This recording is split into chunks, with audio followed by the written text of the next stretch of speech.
us to pay homage to him. We have always been the prize because we have always had and still have something that other people won't, think they can't do without, and don't care to pay for. Because we have always been the prize, we have been under siege for over 3,000 years. Nothing that ever brought into Africa from the outside was meant to do the African any good. She made me to know my history, to know my roots. So I grew up with a love for myself and secure within myself, never feeling inferior and certainly not feeling superior, but that chip on the shoulder that the young lady spoke about is my self-assurance, my confidence, my ability to speak the truth without fear. I don't bend when I don't have to. I don't scratch where I don't itch. I look white people in the eye and speak honestly and truthfully and candidly and unhypocritically to you. That's not a chip. That's just self-assurance that comes from self-knowledge. Teach your children that, and whether we are here or there, we'll be able to make a future for ourselves. Who are you? You don't know. Don't tell me Negro, that's nothing. What were you before the white man named you a Negro? And where were you? And what did you have? What was yours? What language did you speak then? What was your name? It couldn't have been Smith or Jones or Bunch or Powell. That wasn't your name. They don't have those kind of names where you and I came from. No, what was your name? And why don't you now know what your name was then? Where did it go? Where did you lose it? Who took it? And how did he take it? What tongue did you speak? How did the man take your tongue? Where is your history? How did the man wipe out your history? What did the man do to make you as dumb as you are right now? In fact, recently, some lot of garbage is written in books by people who call themselves historians, making it appear as if we have to thank Lyndon Baines Johnson for the advancement because he signed the Civil Rights Bill. Of course he signed it, but while he was signing it, we were in the streets burning the country down. You better hurry and sign it. Burn the whole country down. Do it quick. But if you're not careful, you will thank Lyndon Baines Johnson. I say now, give us that poetry on number 7. He wanted to go to heaven, so I took him in 7. You took him in 7. I am the king of the world. Hold it. I'm pretty. Hold it, you're not that pretty. I'm a bad man. Wait. I shook up the world. I shook up the world. I shook up the world. So we always say at the Black Panther Party that they can do anything they want to us. We might not be back. I might be in jail. I might be anywhere. But when I leave, you can remember I said with the last words on my lips, I am a revolutionary. Greetings and welcome to another episode of the Melanated Power Hour. I'm your host, Sam Poe Jr. So honored, so thankful, so blessed to have you back with us one more time as we discuss issues pertinent to the African diaspora. And once again, for those who are new to the show, the African diaspora is anywhere that black people may be, whether it be Nashville, Tennessee, Jackson, Mississippi, Haiti, Puerto Rico, Barbados, you name it. We recognize those places as our homes away from home, but we also recognize the fact that we are indeed African, and the continent of Africa is our home indeed. I am joined again by the man, the myth, the legend, the funniest man I know, comedian Just Will. What say you, my brother? Brother, it's been a minute, man. Yeah. It's been a minute. We got a lot of things going on, a lot of things done transpired since we've been out of the studio, man. And it's been a lot of good things, man. You know what I'm saying? We got the radio station 53.3, the Loki. You know, I've been listening to a lot of different music and everything going on. Just been sitting back, man, getting my grown man on, you know, because I got this company and everything, and it's time that I kicked it into a new level, man. A new gear, you know, and really take it a lot more serious. Not saying I didn't take it serious at first, but it's time to really sit down and really put a plan in play. And dude, you know, I see a lot of people around us that's popping up and blossoming, and it's about time for us to blossom. You know what I'm saying? So that's what I want to do. And but go ahead. Before you know, I just wanted to tell people who wondering where we been and everything. We trying to move some things around, and we can tell when we ain't wanted some places, we go somewhere else. Exactly. And for those who were from back in the day, going back to 2019, we blossomed first, I guess you would say, on Facebook.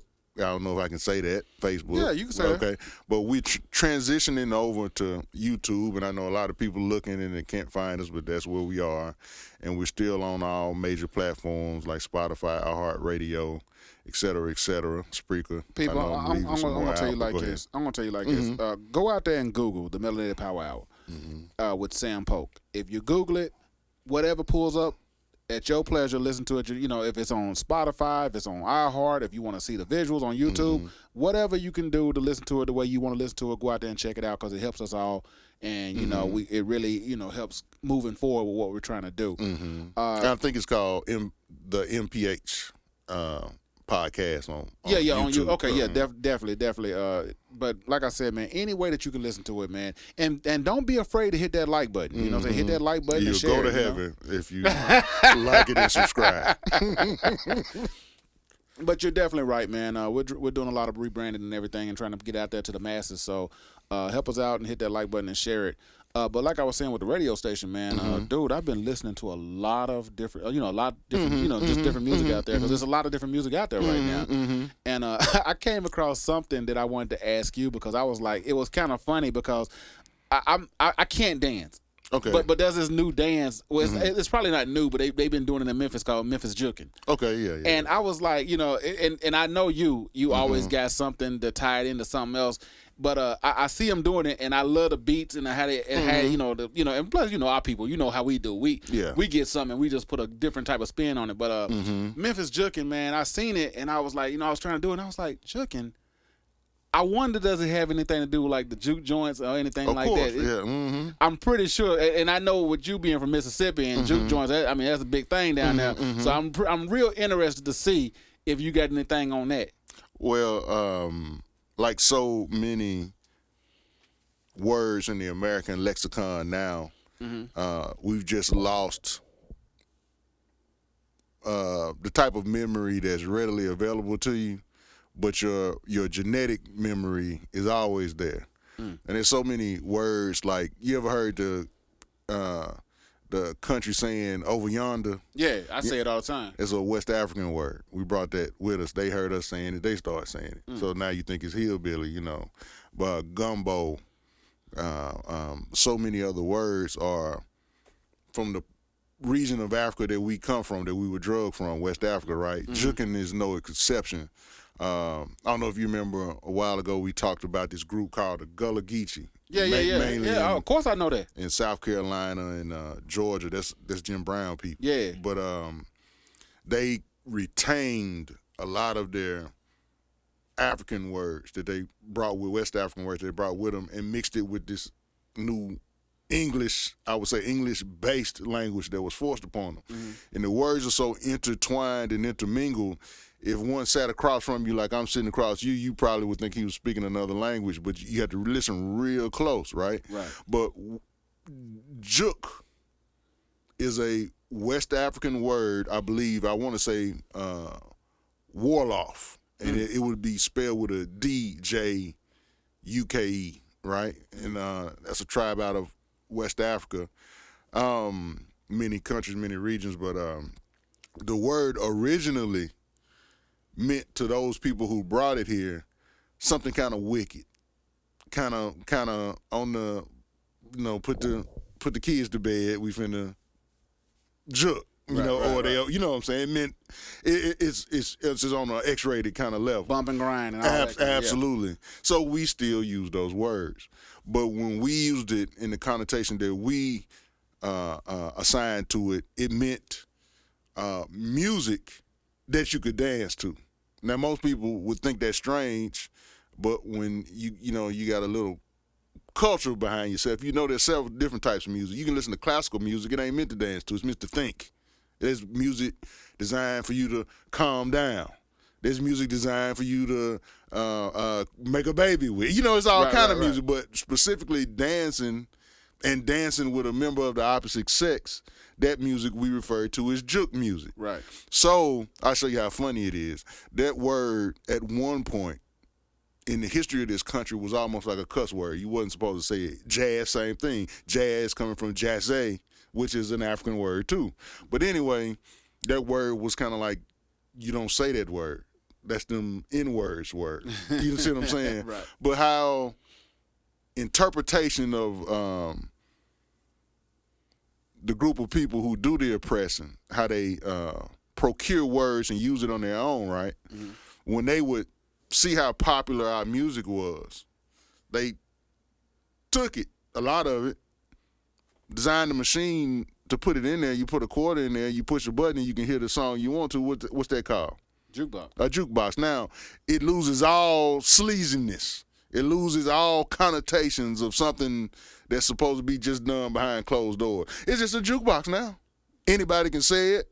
It's basically a once was a regular appliance in a restaurant, a cafe. You see how they appropriate things? But yeah, absolutely, that's an African word. That's a word that we used, and there's so many others you just don't remember where it came from. You understand what I'm saying? But you can do a deep dive into so many, and actually it would literally blow your mind how many words we use every day that we brought with us that they didn't have before we got here, or before they brought us here. Yeah. That's just another example of something that we had and they took it and tried to make it cool. Absolutely. So juking, definitely, if I'm going juking tonight, I'm going to a juke joint to go dancing, and that's 100% us. That's our word. Absolutely. Man, I should have known that you have. Can I ask you something, Sam? Go ahead. What in your brain, in your mind, what draw? I mean, because you just like I can't do that. What's that? How you regurgitate just information and knowledge about different types of subjects and topics and stuff, man. I mean, it's like a card catalog in a library. You just you go to it and you just pull it out and be like, oh yeah, this is it. How the hell do you keep all that information? I mean, I'm fascinated by that. Well, it's just I mean, it's a gift and a curse, kind of, but it's basically like learning how to store things away. I think I said it before. It's like you have a filing cabinet, and it's alphabetical order. You do that because you know where to find stuff. Most people will apply that to their work, but they want to apply that to their everyday. So imagine taking that filing cabinet and emptying it out on the floor. If somebody say, "Hey man, you got the papers on the light bill today," you'd have to, man, I can't find it. It's somewhere in there. Right. But when you learn how to really properly conduct research and study, you learn to put it away so when you need it, you can go find it. And it's just like being in your house. You know your house better than anybody, right? You can cut off all the lights. You can blind you for yourself. You can walk to the bathroom. You can walk up the stairs and go to the bedroom. Yep. You can do anything you want to without sight. How do you know how to do that? Because you've done it so many times, it's a part of that compartmentalization where you know where everything is. You don't even have to put your hands out. You just, you know what I'm saying? Now, for everybody who's going to try that after they heard it, if you hurt yourself, you cannot blame that on the Brown Brothers or the Melanated Power Hour, okay? No, you can't. Well, you can, but you ain't going to get nothing. But. Hey, let me ask you a question, man, because I noticed, blacks with money and fame. Yeah. It's like, which I hope to be one of. Yeah, but we can talk about minus the fame. That was exactly minus the fame, and we could talk about that. That's a whole nother topic. But I noticed that a lot of them they exclude themselves from us. Sure. It's like once you get the money and the fame and everything, you're not a part of that. They'll tell you, "Oh, I'm for the people." I'm down with the cause. But which may have been true at one point. But the actions say otherwise. And I think I know why, because it's like, okay, I want to be down with the cause, but man, this money feels so good. And I don't want to let this money go.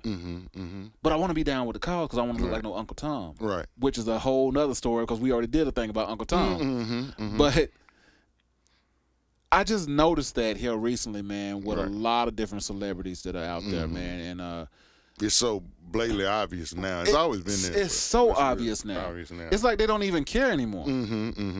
Well,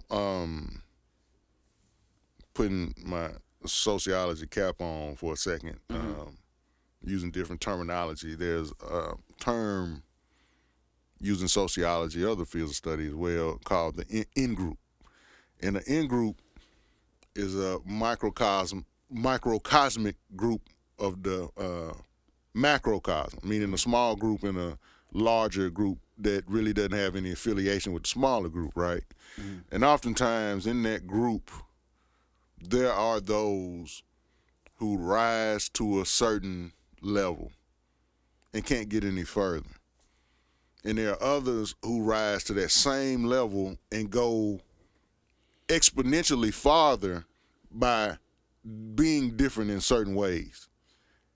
In other words, they're rewarded for doing certain things and saying certain things. In a copycat world, what happens to that other group that can only go so far? They emulate those people. Before you know it, a couple generations in, and that's the only way to success, right? Mm-hmm. So you see it done over and over and over again. Inside the in-group, we may look at those people as heroes. And even though we can't do nothing that they can do, we want to act like them too, because you see it so much in the Caucasian in-group, where you will have these poor, dirt poor people who vote Republican because they're espousing certain terms and racist rhetoric that they grew up on. Mm-hmm. So they will actually vote for these people who are rich and wealthy and don't have their best interests at heart, when it actually, the opponent running against the Republican is going to get them lower health care, cheaper food, all kind of things, but you still vote with these outliers that are members of this in-group that do not represent you at all and can do so many things that you cannot. You see, it's just it's a phenomenon that we see, but we're seeing it a lot more with social media. We can name some names, however you want to take it, but in this in-group, that's definitely a problem that I see. I also want to say this real quick, that there's two different types. One I don't so much have a problem with, the other one that I do. I'll give you an example, and people might get mad, but you ain't never known me to give a damn. Yeah, right. Take somebody like Muhammad Ali, right? Mm-hmm. Greatest boxer to ever live. It's arguable, but he's up there. Look at the wonderful things that he was able to accomplish in his athletic career. Mm-hmm. Now, juxtapose that with the things that he did outside of the ring that were political and the stance that he took. He paid a terrible price for that. Lost his belt, lost his fortune, had to remake it. Look at the problems that it caused, and so on and so forth. From being rich to poor. Right. So you'll have somebody like a Michael Jordan, who's just as good at what he does, basketball, and he may idolize Muhammad Ali, but what is the one thing he don't do? He don't take no political stances. You really don't know which way he votes. He don't speak on it at all. He won't tell you I'm voting for Obama. He won't tell you I'm voting for Trump. But the thing is, the point that you have, the fact that you have taken the stance that I'm not going to say nothing, I really don't have a problem with that.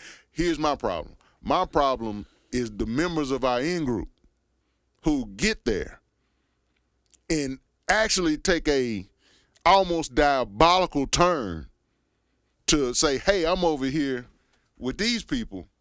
I'm going to act just like them, and I'm going to tear down and thunder down on my in-group.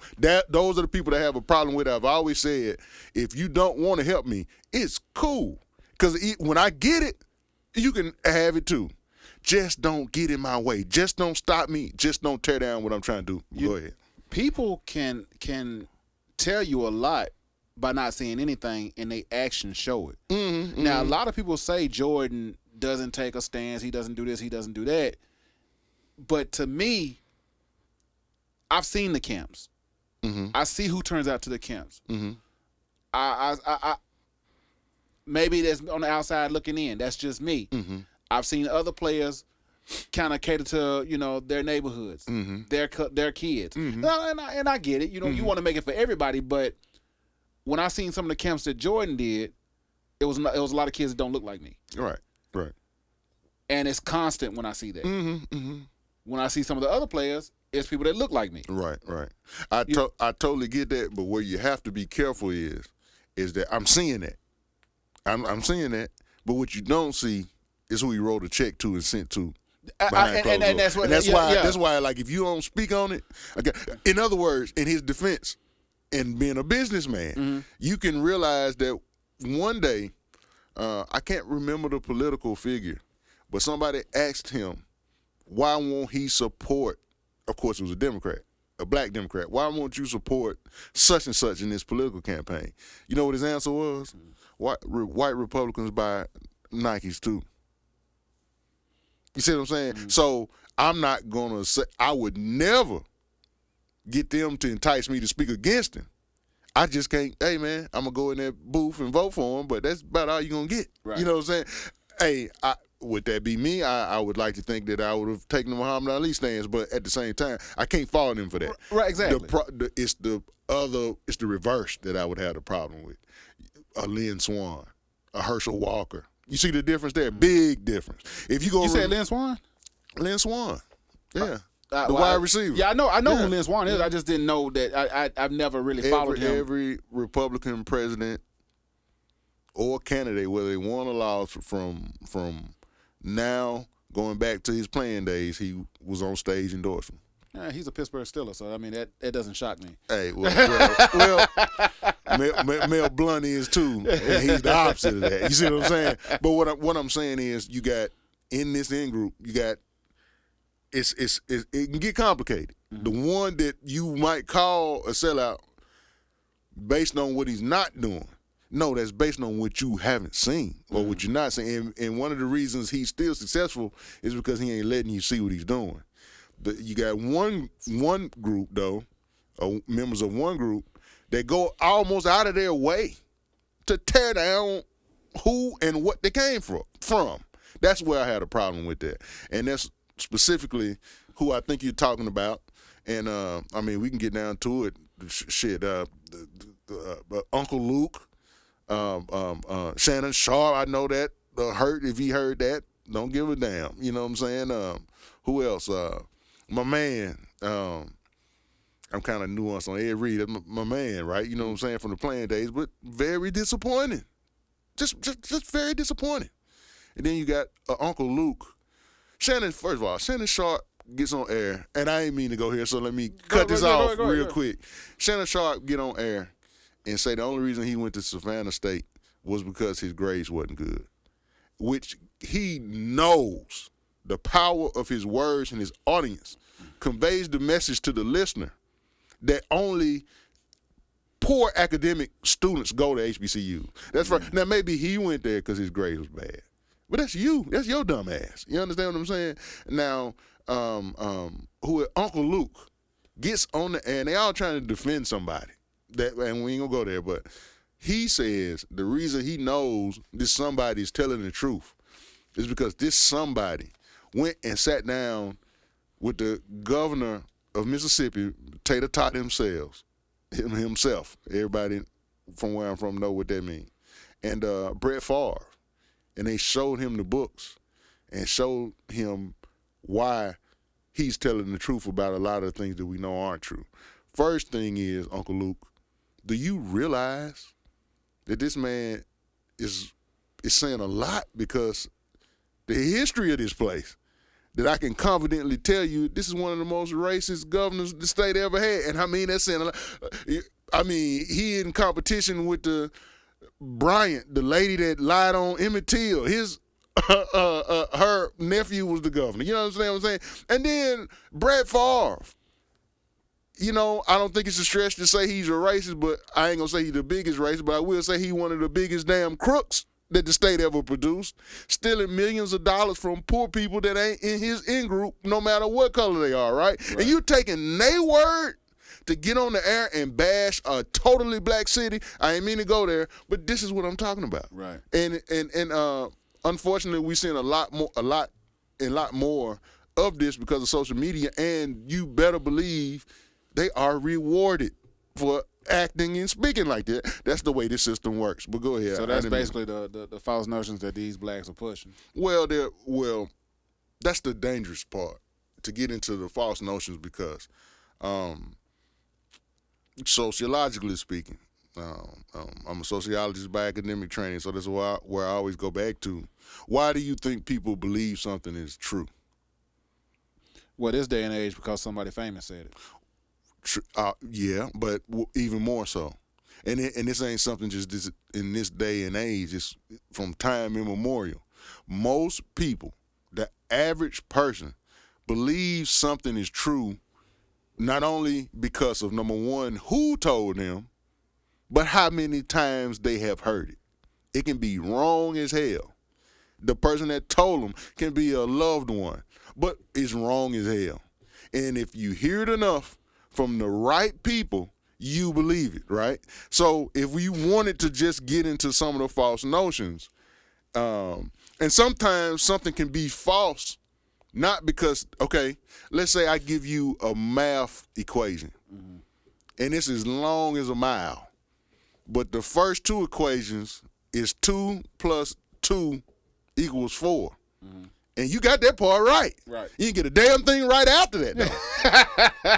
Now, if we first started off, and I'm like, all right, Mr. Brown, I'm about to grade your work here. I see you showed your work and everything. Let's look at it from the beginning. 2 plus 2 is 4. Pretty good. Very good. You on the right? You know, but just because that's true don't mean that the rest of what you're saying is true. You understand what I'm saying? Right. So you will hear members of our in-group that have quote-unquote make statements about black institutions in general. Let's take HBCUs. Right. That's where I kind of went. And they will say things like, HBCUs don't produce scholars because they only graduate 35% of their graduates, right? If you look at the statistics, that's true. Now, what you're not taking into consideration is that this isn't just simply black and white. There's nuance involved. Number one, why? But not only why, right? You're juxtaposing that to what? The graduation at where? White institutions. What is that? That's what you need to know first. What is it? Do you know? It's 39%. That's pretty equal, right? So if we are only graduating 35% of our students at historically black colleges, why ain't you talking about the white school that ain't graduating but 39%? You understand? And they got way more students, so think about that. So even a bigger... we kind of beating them right. in that case. They will say that and leave it on at face value. In other words, HBCUs, why would you go there? If you're I ain't just talking about athletics. I'm just talking about academics. Graduating and getting a good job, only 35% of their students graduate. From that 35%, right, 50% of all black, and I say black because I could say African-American, that would be proper, but it eliminates, you see what division does? It eliminates the Jamaicans that come over here and go to our schools. That Africans, West Africa, East Africa. They're blacks in Brazil, Haiti, Puerto Rico, they come here. So I like to use the term black. You got African-American studies. I like to go back to just black studies, so we include the entire diaspora. But anyway, 50% of all black attorneys that are licensed and working in the United States come from, guess where? HBCUs. 50%, I think it's 60% of all sitting judges in this country graduated from, guess where? HBCUs. Why do you think that is? Because that's the only place they got an opportunity. Right. You understand what I'm saying? They may have started off here, but they became here. Like Lane say, the power of potential. You understand? It ain't about where I'm at now. It's about where I have the potential to be. Now, what you just said about the 35% totally eliminates the fact that from that small 35%, we producing 50% of lawyers and attorneys in comparison to the white schools. So get on your phone. If you went to a PWI, call your mama and tell her that you are underachieving because you got the same rate as the HBCU. You understand what I'm saying? In other words, if we 50%, the other 50% come from them. Look how many more of them it is and how much larger their student populations are. You see what I'm saying? Now, if I could sit across from one of them and debate him on that fact, he would look like a fool. But because he got such a big megahorn and he got the attention of the whole world, his lies spread faster than any truth would, because he's so famous, so rich, and he know that. That's what makes it so diabolical, so dastardly, that you would get on air, use your fame and your influence to tear down your own. Shannon Sharpe came from an HBCU. And I don't know why you went to it. It can't be because your grades were bad, because you would have started at a goddamn JUCO or something. Right. So what makes you get to where you've gotten it and turn around and do what you're doing to your own? You know what I'm saying? I would never understand it. Yeah, because I mean, even saying that is like, I mean, because you have to have point? Yeah, because well, first of all, to play sports, you got to have a certain certain GPA, so you can't even play if you don't have a certain right. So Tuskegee University produces 70% of all black veterinarians. Think about that. Mm-hmm. So if Tuskegee didn't exist, how many black veterinarians would there be out there? Keep in mind that even if you take that into consideration, I bet you that ain't but about 2% of them. But still, we wouldn't have them if it wasn't for Tuskegee. Most of your judges that you see on TV, the famous ones, right? I would be willing to bet you any amount of money. I could just close my eyes and point they came from Texas Southern. I just know that. Or Howard. You understand what I'm saying? Attorneys, same thing. Florida A&M, North Carolina Central. You understand what I'm saying? These places not only serviced us when we had no other place to go, and you came from people that went there, and then got where you was going.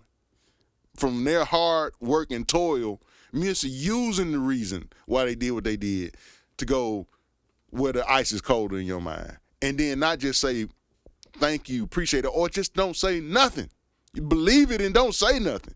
You use your platform to tear it down. I just would never get that, never understand that, don't want to, and it's just a reality of what's going on. But the misinformation is the biggest threat to us, because it leaves out of play a statistic like 85% of all black surgeons, medical doctors, graduated from an HBCU. Think about it, 85%, which leaves 13% from the counterpart. Men, talk about that. You understand what I'm saying? But anyway, go ahead. No, it's just it's sickening, man. I just don't understand. Like we said before, you know, a lot of people want to get on there and say certain things, and I know why a lot of these people said what they said, because they was trying to justify what another person did. Mm-hmm, mm-hmm. A member of their inside the in group, there's an even smaller in group, and it becomes cliquish and cultish. Negroes with money and Negroes with fame ain't nothing new.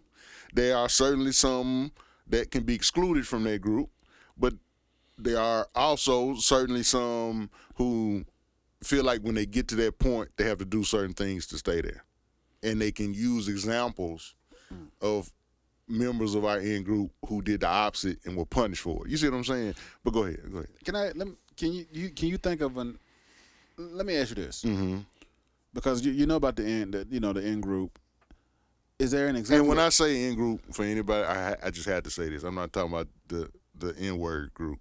Because I know somebody gonna say, yeah, I-N group, like in and out. Yeah. You know what I'm saying? In group. Go ahead. In our family, in our school, right, in group. Go ahead. In our race, you know. Is there anyone that you know of who is not part of that group, but mm-hmm. they're rich and famous? You mean they're not in the in group? I name one. He's no longer living. Muhammad Ali. Muhammad Ali, right? You say, but I guess what I was saying is someone who's alive. Several. I feel like maybe Chappelle would be one. Definitely, David Chappelle. To a lesser extent, John Legend. From what I can see, right? Without, what I can see, yeah. and also from what I can see, without him saying too much, when I watch somebody's actions. Okay, I'm gonna give you an example or two. One of them who probably learned that, yeah, I'm gonna skate it, I'm gonna come up to the line, but ain't gonna go too far. LeBron James. You know, I ain't talking about the basketball stuff. That another argument that I'm sick and tired of hearing about who's the greatest and all that. Yeah. But he look at the college tuition he's paying for people that look like him. He started a school with a higher education level for kids that look like him that could never afford that. Look at that. You know what I'm saying? Does he sound like Malcolm X? No. But look at what the actions of his and the deeds of his hands, you know, the work of his hands. I give you somebody else on the opposite spectrum that prevents some of us from going that far. Colin Kaepernick. Look what he did and look what happened. You see what I'm saying? So you got to kind of have a mentality like Huey P. Newton called revolutionary suicide. Because when you take that walk, understand that there's a good percentage, a good chance it ain't going to end good for you. But you ain't doing it for you. You understand what I'm saying?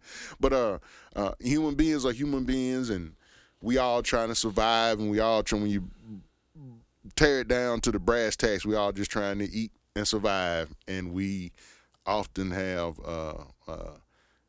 differing views on how to do that or get that done. Yeah.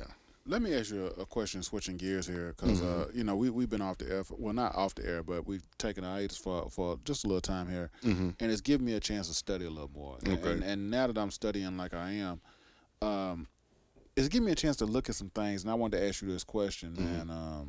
Integration. You know, mixing and doing things, because I talked to my uncles. Okay. And they were just telling me how schooling was back when they were going to school. Because back when they was going to school, I'm just gonna put it out there. It was a black neighborhood. It was all blacks. They wasn't getting bussed. They had a school in Nashville called North. A lot of people don't, you know, who's from Nashville, they know about North. Yeah.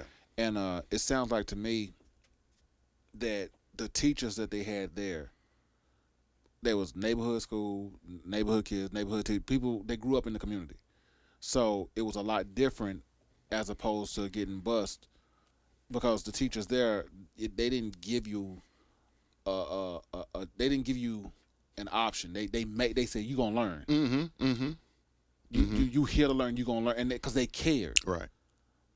But bussing to places where, you know, people that don't look like you don't care about you, don't care about don't you, want you you know, there, don't want you there, are not gonna take the time and energy that maybe some people need. And you're not going to get the same type of education that you would have got, regardless of what the facility looks like, regardless of how much money they got out there.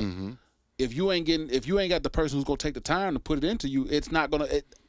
You can have gold all around you, but if you ain't got that person who's going to take the time to put that in, you know, energy and effort into you, it don't matter. Yeah. So my question to you is: do you think integration hurt us? Was it bad for us? You know what? It's a great question. And let's look at it like this. Nuance. Just because it walk like a duck and sound like quack like a duck, does it actually make it a duck? I can train a parrot to sound like a duck. I imagine I can train it to walk like one. Still a goddamn parrot. We don't study. Dr. King told Harry Belafonte shortly before he passed that if he had have known he was integrating his people into a burning house, he wouldn't have done it. Listen to the words. If I had have known I was integrating my people into a burning house, I wouldn't have done it. Now, he did what he did from 1955 to his last moments, 1968. I ain't no mathematician. That's what, 13 years? Don't ask me. I'm not good at math. Let's say 13 years. Why would he say, had I have known? Now, you ask a specific question about a specific phenomenon in U.S. history that is totally etched into the brains of black people, right? And that's the I word. What word is it? Hold up, say what? The I word you just asked about is Integration. Is it a good or bad thing? Right. Okay. Let me ask you a question. You watched several things, whether it was in school or your mama made you, but you watched several things like Eyes on the Prize, various footage or documentaries about the civil rights era and our greats like Medgar Evers, Reverend King, Charles Evers, Mamie Till Jackson. The list goes on and on, right? Let me ask you a question. Do you ever remember hearing any of them mention the word integration? Think about it. No. You want me to save you some time? No. What's the word that they used? Desegregation. Martin King was talking about desegregation. Medgar Evers was talking about desegregation. It's not the same word. It's not the same thing. Integration became a result of what we fought for, but that ain't what we fought for. We fought for desegregation. Now, integrating is a way to test the Constitution. This Constitution ain't nothing but a GD piece of paper, like George W. Bush said, if it don't land with his plans on what he want to do, right? But it's true, because it say a lot of grandiose things. Speaking about Dr. King, he said it was a check that has bounced and is, said insufficient funds, right? You say a lot of things in the Constitution that it should be our right to do, right? I mean, Civil Rights Act signed in 1964, 1965, I believe, but in Nashville, Tennessee, could you just walk your ass up in somewhere and do something that was known as a white establishment? No, you couldn't, because nobody with muscle from the government would have your back and defend your right to do it, right? So how do you test it out? You test it with integration. Meaning what? There's a white school over here. They say they don't want no blacks going there. We're going to send one there and see what happens. Nah, they shut the door to them. So you got to reach out to the federal government, and maybe the president will send some National Guard troops to escort your daughter into school. You see how silly that is? You got to literally send soldiers to protect the black person's right? So you integrating in these schools just to say, we just want to see. Now you say we got that right. I'm going to ride this bus from Washington, D.C. down to Baton Rouge, Louisiana. I'm going to see how far I can get. What ended up happening? They got attacked. They got beaten. Buses were set on fire. I'm integrating the bus, but I ain't integrating the bus because I want to ride around with some damn white people. I'm doing it to show, to test. You telling me that the Constitution grants me this right. Let me see for myself. That's how you test it out. You understand what I'm saying? But desegregation means you got segregation, right? Black people didn't have no problem with being what they own. It was better that way anyway. But what I'm saying is, if the state is giving the predominantly, at that time, the all-white, not predominantly nothing, the all-white institution, more money for better science laboratories, more money for better school books, more money for better nutrition in the lunchroom. And also, this university offers a law degree. And I want to be a lawyer as a young black man growing up in Baton Rouge. The black schools don't offer that. That ain't fair. So the only way to test the Constitution is to say, well, I'm going to go to the one that offer it and get my head beat in. Now we got something to work with, right? I had to be the sacrifice.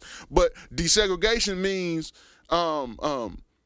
if the state is giving the white university money and capital and support to have a medical school, to have a law school, ours should have it too. When you get down to it, when it all ended, what did it become? Closing your stuff down and busting your black ass out today's stuff. Now, in the black school, you had principals. What happened to the principals? They got demoted to teachers. Yeah. And who did they bust the other way? White people to be the principals. The curriculum changed. The way you discipline changed. Now it's basically a police station. Yep.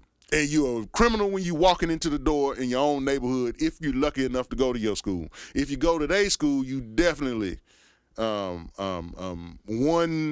bad move away from being in the system. You understand what I'm saying? But we have to know the difference. In other words, desegregation was a fight for equality. You understand? You said separate but equal. We was cool with that. Just make it equal. But they refused to do it. Give you another example. There are schools in this country white schools that you admire and look up to, right? They wouldn't exist if there were some black schools. You know why? Give you an example.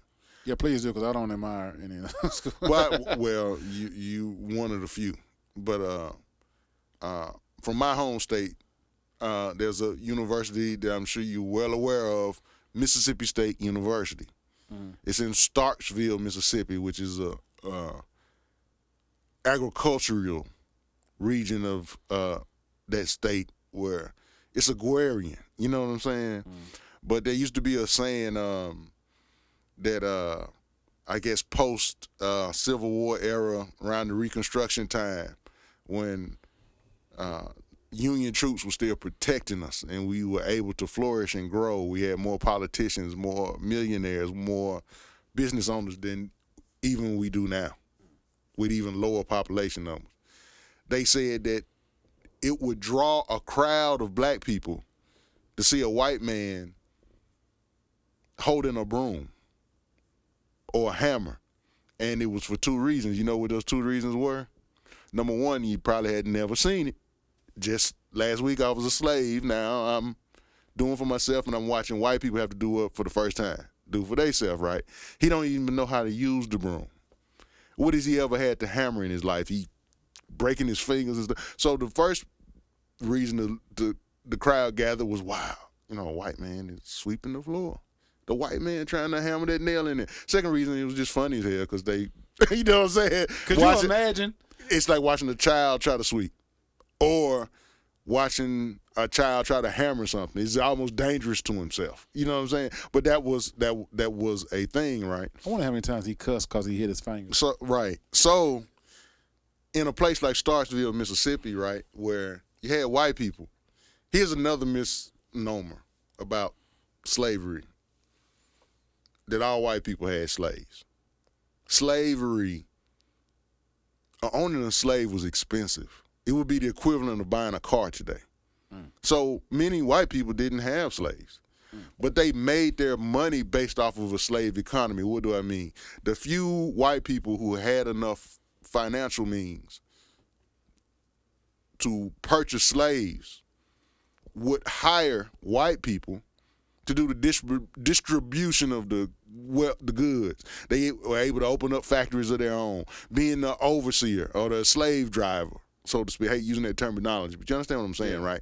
They had nowhere near the amount of money that the actual slave owner had, who might have been somewhere in Puerto Rico or Barbados on a beach somewhere just raking in the money. Didn't even, you know what I'm saying? The big house wasn't even here. Well, anyway, when slavery ended, what do you think happened to them white people? They had to go to work. Right, because they weren't generationally wealthy, but they had to start going to work. And right before the government gave them every advantage in the world, like giving them homes, inviting the desperate of Europe to come here and just have free land that they were supposed to give to us, right? But anyway, these white people were now forced to farm the lands that they used to drive slaves to do, right? Could they do it? Crops didn't come in that year. Right. So there's a little black school that ain't so famous. Probably the most famous alumnus it has is Steve Airtu McNair, called Alcorn State University. At the time, it was Alcorn A&M, Agricultural and Management.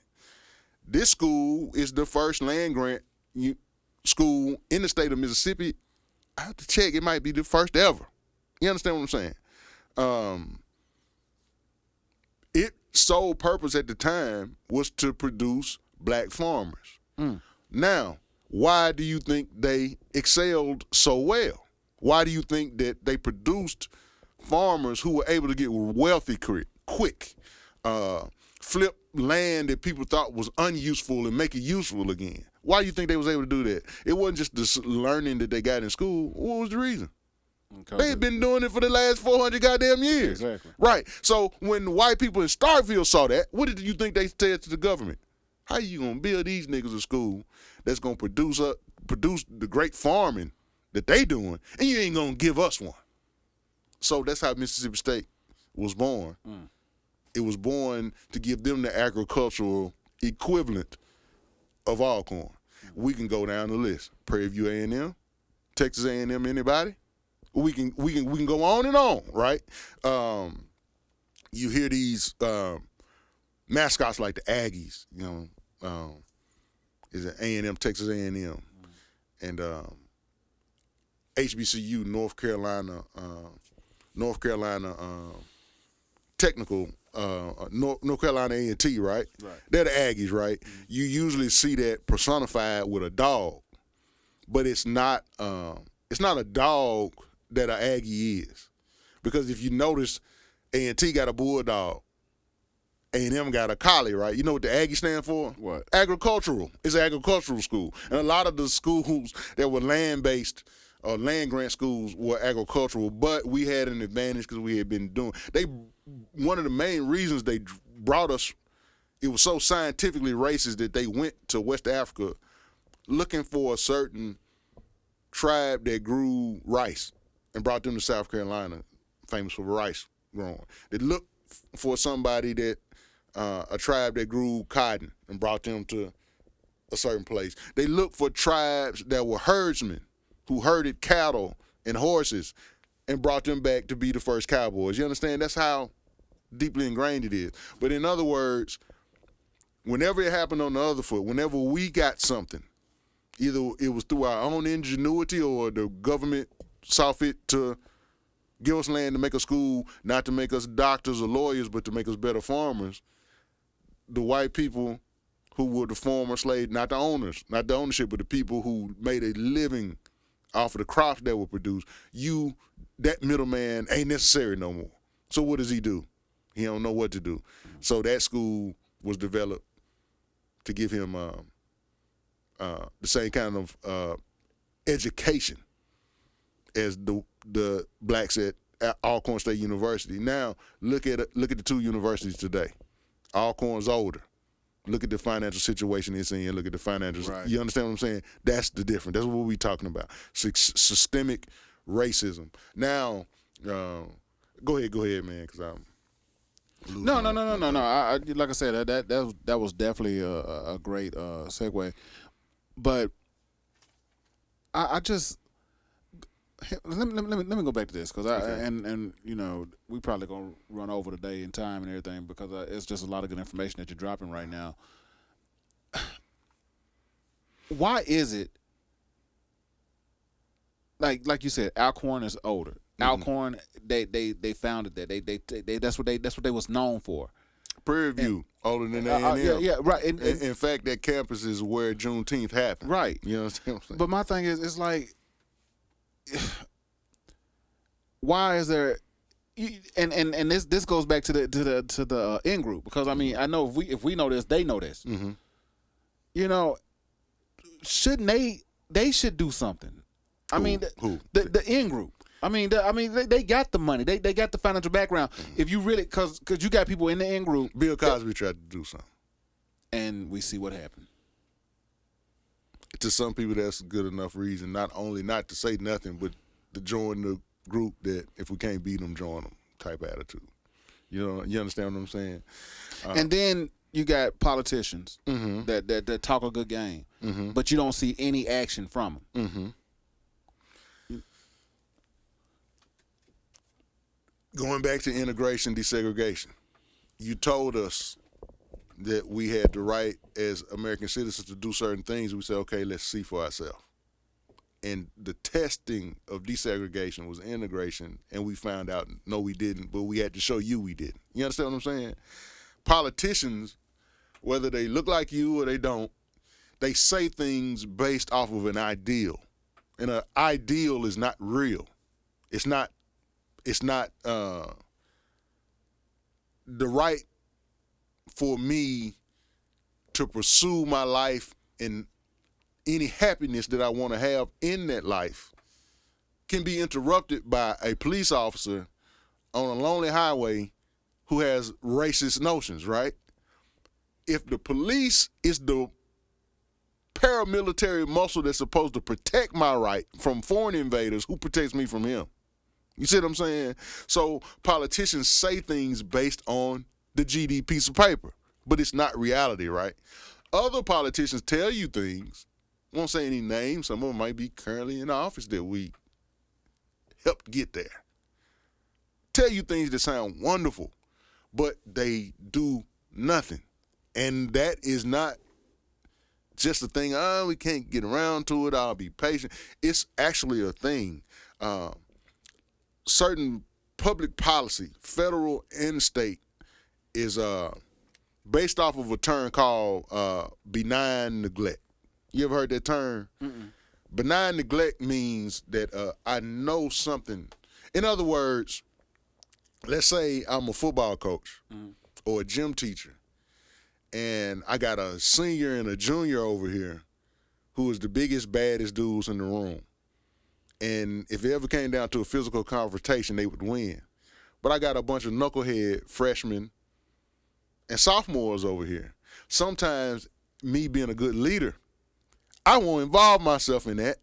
I'll just let my natural leaders in this in-group handle that for me. You understand what I'm saying? So I'm kind of neglecting my responsibility in that by letting people that I've chosen handle it. So in other words, I can see something happening, like Lyndon Baines Johnson, and Dr. King is saying, this is happening, that's happening, you got to come down here and do something. And Lyndon Baines Johnson, the former president, says to King, I can't do that because if I did that, I wouldn't get reelected. You got to give me a reason to do it. In other words, walk out there on that bridge and get your head beat in for the world to see. Then I got to do something now. You see what I'm saying? So sometimes they tell us things, but do nothing because they think it's going to work itself out. In other words, I don't have to risk any political capital getting involved because you Negroes going to fight for it anyway. You always have. You always gotten what you understand what I'm saying? So that is at play here, but it always goes back to understanding the science of politics and knowing just voting somebody in there. That ain't no good. It ain't going to work out because you don't even know that you're supposed to be holding their feet to the fire. They supposed to be sick and tired of seeing you coming because you're demanding answers why we ain't getting what we voted for. So what you're saying is we do what we do to get them elected, and then we just and sit then that's back. it. And they also don't have respect for you on a lower level because we turn out for what? We turn out for the presidential election, especially if it's somebody we had black running a few years ago. The man couldn't do nothing when he got in there. Why? Because he lost the House and the Senate. Some of those seats are up for election every 2 years. And we don't turn up for that. Right. So he just sitting up there by himself now. You understand what I'm saying? So you can look at this in several ways. You know, it's nuance. We don't have enough political maturity, and also we don't understand how the thing works. They're supposed to tell you sunshine and rainbows, and that ain't just for you. That's for Russia. That's for China. That's for the whole world looking, the perception of it. But the reality of it is a lot of times only known by the people living it. So I've heard that the only time you know a politician is lying is his lips moving. So it's up to you to actually hold the politicians accountable for what they say. I give you an example. Going back to Mississippi, right? Have you been keeping up with good old Mississippi has been doing lately? Mm-mm. They got a bill that's going to pass pretty soon here.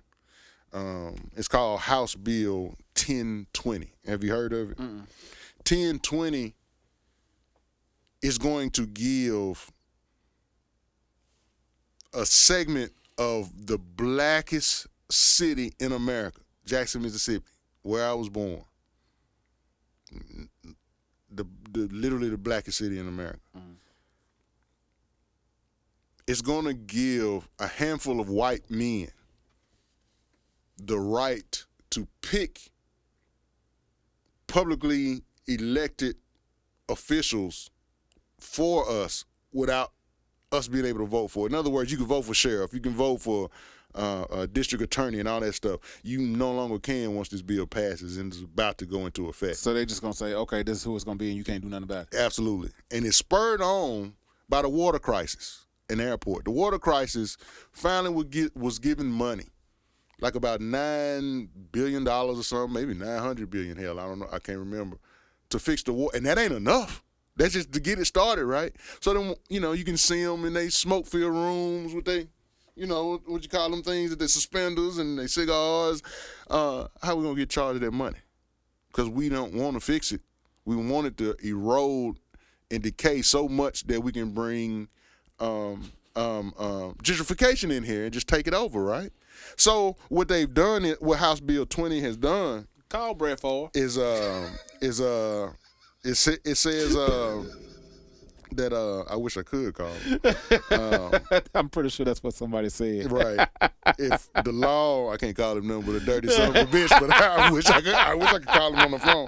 But what it says is that the current white Chief Justice, right, of the state of Mississippi, Supreme Court, is going to have the power to appoint 2 judges to oversee this new district within the city of Jackson, Mississippi, right? The white Attorney General currently will have the right to appoint 4 prosecutors, a court clerk, and 4 public defenders in this new district. Now, public defenders are typically used by who? People who can't afford a lawyer. And that's who? Us. In an all-black city. That's every damn body. The white state public safety commissioner is going to have the power to oversee an expanded Capitol Police Force. This should remind you a little bit of apartheid in South Africa, where a small minority of people get to rule the masses of black people. That's exactly what it looks like to me. Whenever solving problems that an all-black or majority black city has, the first thing that the oppressor does is remove your right to vote. And it also reminds me of 1890 all over again, when the troops were moved out and they were able to go back to business, creating Tulsa, Oklahoma's, creating the bloodbath in Natchez, Mississippi, even the race riots of Memphis, Tennessee. You ought to study about if you're from that region of the country, called plantation politics. And that's what you're watching. You understand, the all-black towns are going to be run by a few whites, all to create this money that's coming in. No other way else to put it. But go ahead, my man. Real quick, because I heard you say that Mississippi was a case study in racism. Mm-hmm. Can you explain that? It is the only place, or one of the few places that I know of, where you have such a vast amount of black people and so few whites can rule almost in totality, that any place that you thought was racist or oppressive in the world, not the country or the world, go take a real close look at the state of Mississippi and it will shock you to death. You understand what I'm saying? I will give you real quick before we leave out, look up something that's called the Digital Access Infrastructure Plan. Now, this is something that a group of African Americans, let's say blacks, and some well-meaning others, are coming together to fight racism in a 21st century, so to speak. Give you an example. What is the one major thing you could say has changed the lives of average everyday people, especially in rural areas, people that look like us, that didn't have access to certain things. What's the thing that we take so much for granted today that you can just log on to and get information exchange, pay bills that used to be a 50-mile walk because you didn't have a car or public transit? What's that one thing that has changed lives so much in this country? What would you say that was? Thinking tech. Cell phone? Yeah, but what do you use on that cell phone? There was a time when cell phone couldn't do nothing but ring. Smartphone, like the internet and all that. The internet, there you go. There are over, let's say approximately, because I don't want to be wrong, approximately 100 historically black colleges in this country now. I think it's 107 to be exact, when at one point there was well over 300. But anyway, out of that 107, 82% of them, 82% of those HBCUs exist in a broadband desert. Now, have you ever heard of a food desert? A food desert is somewhere you don't have access to food. Well, you can't grow nothing. If you could, you ain't got the money to buy seeds to grow it. So the only place to get something to eat is the local gas station. What's in there? Candy bars, beef jerky, Twinkies, and you wonder why the poorest people are the most obese or the most susceptible to diabetes. And it's a plan. You understand what I'm saying? Well, your HBCUs, which they had wished were a thing of the past 20 years ago, the 107 that are still here are being starved of information by creating broadband deserts, right? Now, take those people who look at white validation as success. Oh, I went to Harvard, I went to Yale, I went to UCLA, I went to here. That means that they've made it, right? Well, Dr. King, who did go, and I had no idea I was going to talk about him so much today, but Dr. King, who did go to an HBCU, hopefully you will listen to this and learn that he never intended on integrating you into anything. He just wanted to desegregate things so that you can create equality on both sides. On the one side that lacked it, he envisioned for the black college campus. He envisioned for it to one day become the equivalent of MIT, Stanford, or Cambridge in Europe, or even Silicon Valley. Why? Because he wanted them to be places of academic rigor, academic success in the tech and the STEM. He could see that all the way back then. This is one way to stop that. One way that you can justify your existence is that you're producing so many scientists, so many doctors, so many lawyers, so many cures for diseases, so many advances in tech. You understand what I'm saying? How do you stop that? You don't, where you see the whole country, where the people that live there don't look like us. They digging up the ground, laying them fiber optics, I'm not a tech guy, but do you remember how slow the internet was at Lane? Was it like that at Vanderbilt? Was it like that at UT? I would imagine no. And that's purposeful. You understand what I'm saying? Some people will say, well, good news. Did you see the other day that the federal government approved $90 billion for advancing the broadband system in this country, right? That's no. You think you're going to get any of it?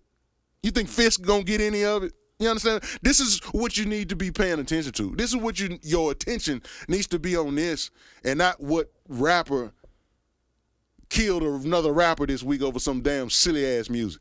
You understand what I'm saying? We place so much importance on the things that aren't important. You understand what I'm saying? Yes. And you argue and you complain about, I saw this lady, this young mother, I think it was somewhere in Texas, where they are eliminating African-American studies in schools, just like the governor DeSantis in Florida, right? That's maybe a subject for next week.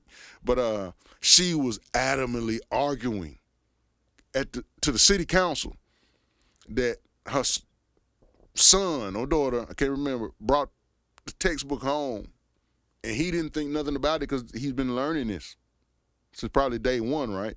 They just making this bill where African American studies is out. You can't speak about certain things. They tell you what to teach. The white man telling you what to teach in African American studies. But anyway, slavery was called a job. They took the word slave out and replaced it with worker and that kind of thing. And understandably, she went to city council. Mind you that this area of the state that she lived in, 75% black. What do you think the city council look like? All white. And are those elected positions? No, they play. Oh no, those are elected positions. Okay, so why do they look like that? Have you ever heard an old person tell you, boy, if you don't vote, you ain't got a right to complain about shit? Right. You up in there complaining about the textbook and how it sound when you read it. When they wrote it, and they wrote it because you didn't vote, and other people like you didn't vote. Now you mad. What about when we was telling you to go register? What about when we was telling you to go vote? You understand what I'm saying? Mm-hmm. You know why I ain't mad when I hear that? Why? Because the only damn people in the story that's doing what they supposed to do is the white man. Leave it at that. You the one ain't doing what you supposed to do. Now do what you're supposed to do and it don't come out right, now I'm into the fight with you. But sit around all goddamn day, doing nothing, letting time go by, watching Housewives of Atlanta, and now you mad when you finally read the damn book. What you think it said? Exactly. But anyway, you know what it is, man. We'll be back next week. Did you have anything else to say, my brother? No, that's it, man. You pretty much hit it right on the head right there, man. Yeah. I couldn't have said it better myself. You know, but hopefully you'll be back. And if it hurt, it was supposed to. And history ain't always what you want to hear, but it's what you need to hear. You understand what I'm saying? And there was something else that was on my mind. I can't really think of what it is, but we're going to end it like that because I think we went over the time. We'll see you next week. Don't know what we're gonna talk about. It's gonna be blackity black though. If you don't like black stuff, don't come back. Go listen to Joe Rogan. But anyway, please come back. Please come back. In the words of the great Harriet Tubman, we out.